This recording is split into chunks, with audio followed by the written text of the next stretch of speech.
In 1999, Ford decided a pickup truck should outrun Camaros, and they actually pulled it off.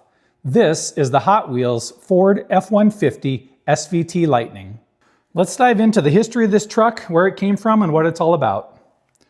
In the early 1990s, something strange was happening in America. Muscle cars were coming back, horsepower wars were starting to heat up again, and pickup trucks. They were still workhorses, until Ford changed that. Back in 1993, Ford's special vehicle team, SVT, introduced the first generation Lightning. It was quick, but it was more of a sport truck experiment. Then, in 1999, Ford decided to build something far more aggressive. They didn't want a slightly sporty truck, they wanted the fastest production pickup in the world. So they took the F-150 platform and handed it to SVT engineers with a clear mission: build a street truck that could embarrass sports cars. The result was the second generation SVT Lightning. And this wasn't just marketing hype. Under the hood sat a 5.4-liter Triton V8, but not the regular one. SVT reinforced the block, upgraded the internals, and bolted on an Eaton supercharger. In 1999, it made 360 horsepower and 440 pound-feet of torque. By 2001, that jumped to 380 horsepower and 450 pound-feet of torque in a pickup truck. 0 to 60 around 5.2 seconds, quarter mile, high 13s, bone stock, and a top speed of 147 miles per hour. At the time, that was faster than many Mustangs or Camaros on the road. And here's something a lot of people don't know. Ford intentionally made this truck rear-wheel drive only, no all-wheel drive. I forgot to mention it has a 4-speed automatic too. Didn't come with a manual transmission, just the automatic. No traction control early on. Why? Because this wasn't meant to be a safe all-weather truck. It was meant to be a street muscle truck. And that meant heavy, smoky burnouts. The suspension was completely reworked. Lowered ride height, Bilstein shocks, stiffer sway bars, performance-tuned springs. This truck didn't go fast in a straight line. Didn't just go fast in a straight line. For a 4,700-pound pickup, it handled surprisingly well. And visually, it looked the part.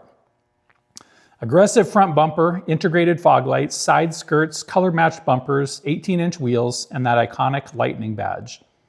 In fact, towing capacity was actually lower than a standard F-150 because this truck had a different mission: street dominance.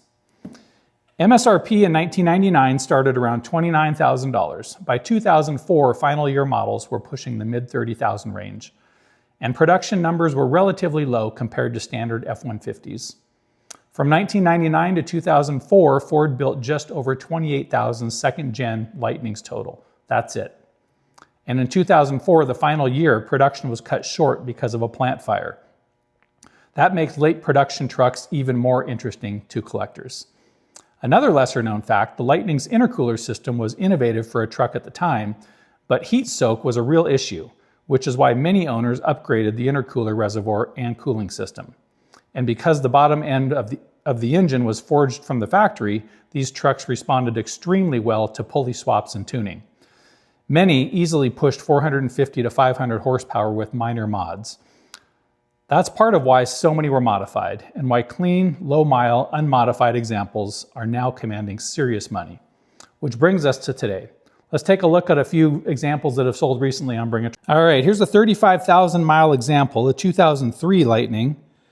And this one sold for $31,750. Really nice looking red truck. It seems like a lot of the ones I see are red, although I guess I see a fair amount of silver ones too. This one came out of Illinois.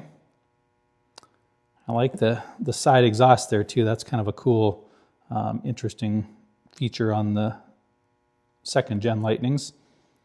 There's an interior shot. It's got that kind of bucket seats, but it also still has that middle seat in case you need a third person in there.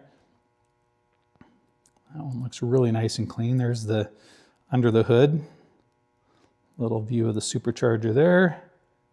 Here's another one, only 9,000 miles on it, 2003. This one sold for $54,000, which I'm guessing that has to do with the low miles on it. Really nice looking example there. This one came out of California too, which is a great place to buy a vehicle like this. You know, it's not been on the salty roads and all that kind of stuff. And I also like those gauges in there, the white face gauges. Those are kind of cool SVT feature there on this vehicle. And then here's another red one. This one sold for $33,900. This one sold in December. This is a 2001, single family owned, only 24,000 miles. And then here's a silver one, just like the display or the Hot Wheels that we have. This one is a 2001, 36,000 miles, sold in, let's see, October for 33,710 miles. This one's from Nampa, Idaho. So another place that's pretty good for buying a vehicle like this. Not much salt on the roads here either. So there's a side view of it. This one has the newer style SVT Lightning wheels on it. And then here's a white one.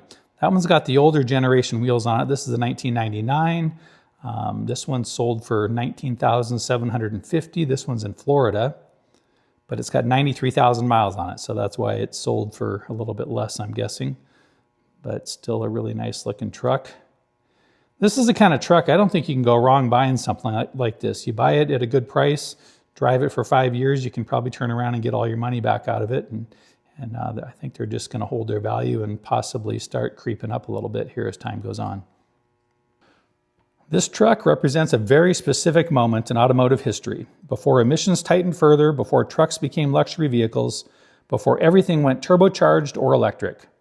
This was raw, supercharged, rear-wheel drive, analog, no drive modes, no lane assist, no giant screens, just boost and torque. And culturally, the Lightning became huge in the early 2000s street scene. It showed up in magazines, it showed up in racing videos, it was part of the sport truck era alongside the Dodge Ram SRT-10. But here's something else people don't always realize. The Lightning helped prove there was a market for performance trucks.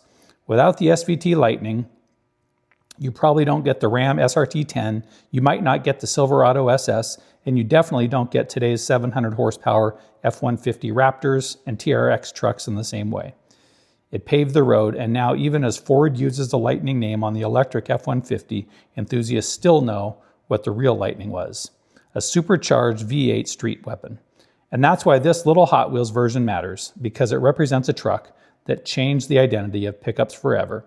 It wasn't about hauling lumber, it was about horsepower. And today, as values climb and nostalgia kicks in, the SVT Lightning is finally getting the recognition it deserves. And as you know, trucks like this are not meant to sit in a box. Trucks like this are meant to be seen.